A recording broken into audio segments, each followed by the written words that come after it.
Hello students. तो आज हम यहाँ पढ़ रहे हैं अध्याय 1 और उस अध्याय का नाम है हमारे आसपास के पदार्थ, मैटर इन आवर सराउंडिंग्स। बच्चों, हम अपने आसपास कई प्रकार के पदार्थ देखते हैं, जैसे लकड़ी है, लोहा है, पानी है और इसके अतिरिक्त कई सारी चीज़ें हैं जो हमारे सराउंडिंग में दिखती हैं। तो सबसे पहले हम पदार्थ को परिभाषित करने की कोशिश करते हैं कि व्हाट इज मैटर, पदार्थ क्या है, पदार्थ किसे कहते हैं। तो इसकी परिभाषा कैसे देंगे? पदार्थ वह है जिसका कुछ न कुछ द्रव्यमान होता है तथा जो स्थान घेरता है। ठीक है ना? पदार्थ किसे कहते हैं? पदार्थ जिसका कुछ न कुछ द्रव्यमान होता है और जो स्थान घेरता है। और पदार्थ जो है अत्यंत सूक्ष्म कणों से मिलकर बना होता है, जैसे लोहा हो गया, लकड़ी हो गया, पानी हो गया, हवा हो गया, इत्यादि हो गया। और कई तरीक़ों से हम मैटर को समझ सकते हैं क्योंकि वो हमारे सराउंडिंग में है, हमारे प्रैक्टिकल नॉलेज की सीमा में है। अब किसी भी मैटर के अंदर पहले से हम जानते हैं कि मैटर जो है वो कई कणों से मिलकर, असंख्य कणों से मिलकर पदार्थ बना होता है। तो उस पदार्थ की कणों में कौन कौन सी विशेषताएं होती हैं, हमें देखने का प्रयास करेंगे कि पदार्थ की कणों में कौन कौन सी विशेषताएं होती हैं और किस प्रकार के पदार्थ में, जैसे पदार्थ की 3 अवस्थाएं हो गई, ठोस, द्रव और गैस, जिसका वर्णन हम आगे करेंगे। उन तीनों अवस्थाओं में किस प्रकार की अवस्था में पदार्थ की गति कैसी होती है। ठीक है? तो पदार्थ में उपस्थित कणों की विशेषताओं में से जो पहली विशेषता यहाँ पे लिखी गई है, जिसको आपको अपने नोटबुक में भी लिखना है, पदार्थ के अंदर कण लगातार गति करते रहते हैं। ठीक है ना? पदार्थ के अंदर कण लगातार गति करते रहते हैं। कोई भी पदार्थ हो, चाहे वो ठोस हो, चाहे द्रव हो अथवा गैस हो, उनमें जो है पदार्थ में कणों की गति अनियमित रूप से होती रहती है, लगातार होती रहती है। इस उदाहरण को समझने के लिए हम एक छोटा सा बीकर यहाँ पे लिए हैं और बीकर में जल भरा हुआ है। इस जल में बिल्कुल जल शांत है। शांत जल में स्याही की कुछ बूंदें डाल देते हैं, तो हमें देखते हैं कि बिना किसी प्रयास के स्याही पूरे जल में एक समान रूप से वितरित हो जाती है, मिक्स हो जाती है। ऐसा किस कारण से होता है? ऐसा केवल कणों की गति के कारण से, लगातार कणों की गति के कारण से ही जो है ऐसा संभव हो पाता है। दूसरी विशेषता क्या है कि कणों के बीच रिक्त स्थान रहता है। ये कैसे प्रूफ हो कि कणों के बीच रिक्त स्थान रहता है? तो इस शांत जल में अगर हम 1 चम्मच शक्कर अथवा नमक डाल दें और उसको मिक्स कर दें, फिर देखते हैं कि जो वाटर का लेवल है वो बढ़ा अथवा घटा, तो हम देखते हैं कि वाटर के लेवल में कोई परिवर्तन नहीं हुआ, जल के तल में कोई परिवर्तन नहीं हुआ। पानी में शक्कर अथवा नमक मिलाने पर जल के तल में कोई परिवर्तन नहीं हो रहा है। इससे क्या सिद्ध हो रहा है कि पदार्थ के अंदर जो कण होते हैं उनके बीच कुछ न कुछ रिक्त स्थान रहता है। ऐसा नहीं है कि पूरा का पूरा स्पेस कणों के द्वारा भरा हुआ हो। ठीक है? तीसरी विशेषता क्या है कि कण एक दूसरे को आकर्षित करते हैं। कण एक दूसरे को आकर्षित करते हैं तभी तो इनका एक डेफिनेट शेप है ना? जिस प्रकार के पदार्थ में कण जितना अधिक एक दूसरे को आकर्षित करेंगे उतना ही निश्चित उनका आकार होगा। जैसे ठोस है, ठोस में कण एक दूसरे को सबसे ज़्यादा आकर्षित करते हैं, इसलिए उनका बिल्कुल निश्चित आकार होता है। लेकिन द्रवों में वही आकर्षण बल घट जाता है और गैसों में तो बहुत ही कम हो जाता है। तो इन दोनों का आकार कैसा होता है? अनिश्चित होता है। किसके कारण? तीसरे गुण के कारण कि कण एक दूसरे को आकर्षित करते हैं। इसी आकर्षण बल के कारण ठोसों का आकार निश्चित होता है, जबकि द्रव और गैसों का आकार निश्चित नहीं होता है।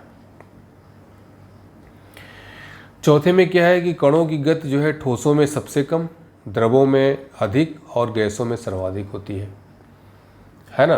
ये जो कण होते हैं ना, सबसे कम गति किस में होती है? ठोसों में होती है। फिर बीच वाले द्रव में, और सबसे अधिक गति किस में होती है? गैसों में होती है। तो ये पदार्थ में उपस्थित कणों की विशेषताएं हो गई। ठीक है? अब पदार्थ की अवस्थाएं कौन कौन सी होती हैं? पदार्थ की 3 अवस्थाएं होती हैं, ठोस, द्रव और गैस।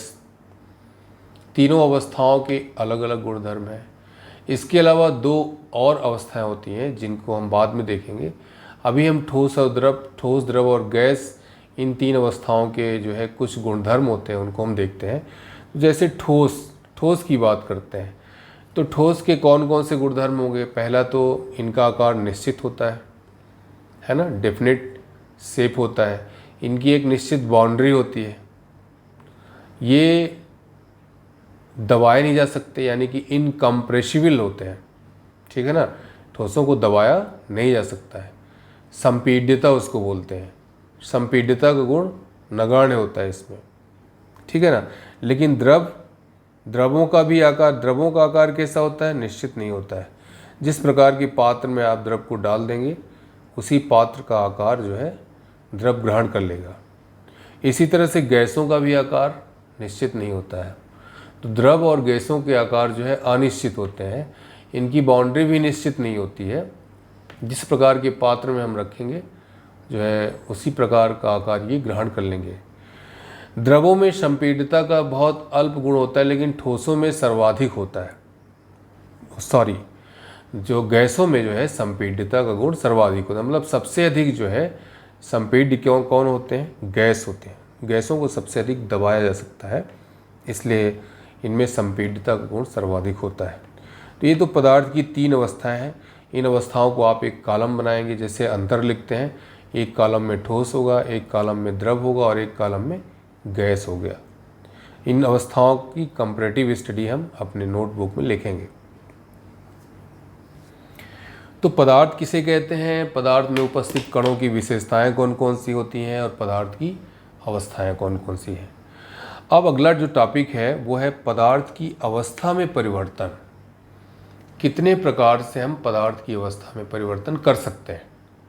जैसे अवस्था परिवर्तन का मतलब ठोस अवस्था से द्रव अवस्था में, अथवा द्रव अवस्था से गैस अवस्था में, अथवा गैस अवस्था में से द्रव अवस्था में, अथवा द्रव से ठोस में, ये अवस्था परिवर्तन कहलाता है। तो अवस्था परिवर्तन हम कितने तरीक़ों से कर सकते हैं? तो जो पहला तरीका है वह नंबर 1 लिखा हुआ है यहाँ पे, ताप में परिवर्तन करके। किसी भी पदार्थ के ताप में हम परिवर्तन करके उसकी अवस्था कैसे परिवर्तित कर सकते हैं, उसके भी 3 अलग अलग पॉइंट यहाँ पे हैं, जिनमें से हम अभी 2 को देखेंगे। पहला है गलनांक और दूसरा है क्वथनांक। ताप में परिवर्तन करके। तो गलनांक क्या होता है? मेल्टिंग, इंग्लिश में इसको बोलते हैं मेल्टिंग पॉइंट। वायुमंडलीय दाब पर वह ताप जिस पर कोई ठोस जो है द्रव में परिवर्तित हो जाता है वो गलनांक कहलाता है। कोई ठोस, जैसे सपोज करिए बर्फ़ जो है 0 डिग्री सेंटीग्रेड पर ठोस अवस्था में रहती है, लेकिन उसी अवस्था में वो जो है द्रव अवस्था में भी रहती है। तो वो उस कॉन्सेप्ट को हम आगे देखते हैं कि एक ही टेम्परेचर पर दोनों हैं, लेकिन दोनों की अवस्थाएं अलग अलग क्यों होती हैं, ठीक है ना। तो गलनांक क्या है? वह ताप है जिस पर कोई ठोस जो है द्रव अवस्था में परिवर्तित हो जाता है, वो गलनांक कहलाता है। जैसे 0 डिग्री सेंटीग्रेड पर बर्फ़ जो है किसमें, वो तो 0 डिग्री सेंटीग्रेड पर रहती है तो पानी में परिवर्तित हो जाती है। यहाँ पे गुप्त ऊष्मा लिखा है। गुप्त ऊष्मा क्या है? अभी हमने चर्चा किया था ना कि जो क्या बोलते हैं बर्फ़ होती है वो 0 डिग्री सेल्सियस पर ठोस अवस्था में भी रहती है और 0 डिग्री सेल्सियस पर द्रव अवस्था में भी रहती है। तो यहाँ पर टेम्परेचर समान रहते हुए भी पदार्थ की अवस्था परिवर्तित करने के लिए ऊष्मा की एक निश्चित मात्रा की आवश्यकता होती है, जिसको हम गुप्त ऊष्मा कहते हैं, उसको लेटेंट हीट कहते हैं। और पदार्थ का ताप समान रहते हुए भी ये ऊष्मा अगर पदार्थ को मिल जाती है तो पदार्थ की अवस्था में परिवर्तन हो जाता है। परिभाषा कैसे है कि ऊष्मा की वह मात्रा जो 1 किलोग्राम ठोस को द्रव अवस्था में परिवर्तित करने के लिए आवश्यक होती है गुप्त ऊष्मा कहलाती है। तो पदार्थ की अवस्था में परिवर्तन का जो पहला पॉइंट है हमने लिखा है ताप में परिवर्तन करके। तो गलनांक पर जो है कोई ठोस द्रव अवस्था में परिवर्तित होता है, और क्वथनांक पर कोई भी जो है पदार्थ क्वथनांक पर क्या होता है द्रव अवस्था से वाष्प अवस्था में परिवर्तित होता है। वायुमंडलीय दाब पर वह ताप जिस पर कोई द्रव वाष्प अवस्था में परिवर्तित हो जाता है क्वथनांक कहलाता है। ठीक है ना। अब यहाँ पे लिखा है वाष्पन की गुप्त ऊष्मा। वास्तव में 100 डिग्री सेल्सियस पर भाप भी होती है और पानी भी होता है।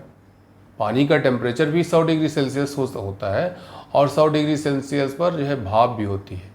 बट यहाँ पे अवस्था कैसे परिवर्तित होगी? गुप्त ऊष्मा के द्वारा, है ना। गुप्त ऊष्मा की परिभाषा क्या कहती है? इस ताप समान रहते हुए भी ऊष्मा की वह मात्रा जो किसी पदार्थ की अवस्था को परिवर्तित कर दे वो गुप्त ऊष्मा कहलाती है।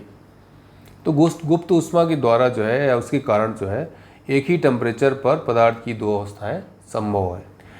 पहला हो गया गलनांक, दूसरा हो गया क्वथनांक और तीसरा जो पॉइंट कहलाता है वो है ऊर्ध्वपातन, सब्लिमेशन उसको बोलते हैं। और इस प्रक्रिया में कोई ठोस पदार्थ बिना द्रव अवस्था में परिवर्तित हुए ही वाष्प अवस्था में परिवर्तित हो जाता है। इस क्रिया को ऊर्ध्वपातन कहते हैं। वह क्रिया जिसमें कोई ठोस पदार्थ बिना द्रव अवस्था में परिवर्तित हुए वाष्प अवस्था में परिवर्तित हो जाता है, ऊर्ध्वपातन की क्रिया कहलाती है। जैसे कपूर जो है, कपूर को जब हम जलाते हैं तो वो सीधे सीधे कपूर जो है वाष्प अवस्था में परिवर्तित हो जाता है। तो पदार्थ की अवस्था में परिवर्तन करने की दो विधियां हैं। पहली विधि है ताप में परिवर्तन करके और दूसरी विधि है दाब में परिवर्तन करके। पदार्थ का जो प्रेशर है उसको हम परिवर्तित करके भी हम उसकी अवस्था को बदल सकते हैं। उसको हम अपने नेक्स्ट वीडियो में देखेंगे। हमने आज ये देखा कि पदार्थ किसे कहते हैं, पदार्थ में उपस्थित कणों की कौन कौन सी विशेषताएं होती हैं, पदार्थ की कितनी अवस्थाएं होती हैं और उन अवस्थाओं का तुलनात्मक, उनमें अंतर क्या है, तुलनात्मक अध्ययन कैसे करते हैं। फिर पदार्थ की अवस्था परिवर्तन कितने तरीके से किया जा सकता है। 2 तरीके हैं, ताप में परिवर्तन करके, दाब में परिवर्तन करके। ताप में हम कैसे, 3 तरीके हैं, गलनांक से, क्वथनांक से और ऊर्ध्वपातन की क्रिया से। और हम अपने नेक्स्ट वीडियो में इसका दूसरा पार्ट देखेंगे कि दाब में परिवर्तन करके पदार्थ की अवस्था में हम कैसे परिवर्तन कर सकते हैं। तो ओके स्टूडेंट्स, तो आज से हमने कक्षा 9 के विज्ञान की पढ़ाई शुरू कर दी है। इस वीडियो को आप बार बार सुनेंगे, चैनल को सब्सक्राइब करेंगे, लाइक और शेयर करेंगे और फिर इसके बाद कई बार सुनने के बाद जब कॉन्सेप्ट क्लियर हो जाए तब उसको हम जो है अपने नोटबुक में लिखेंगे। Okay, thank you very much.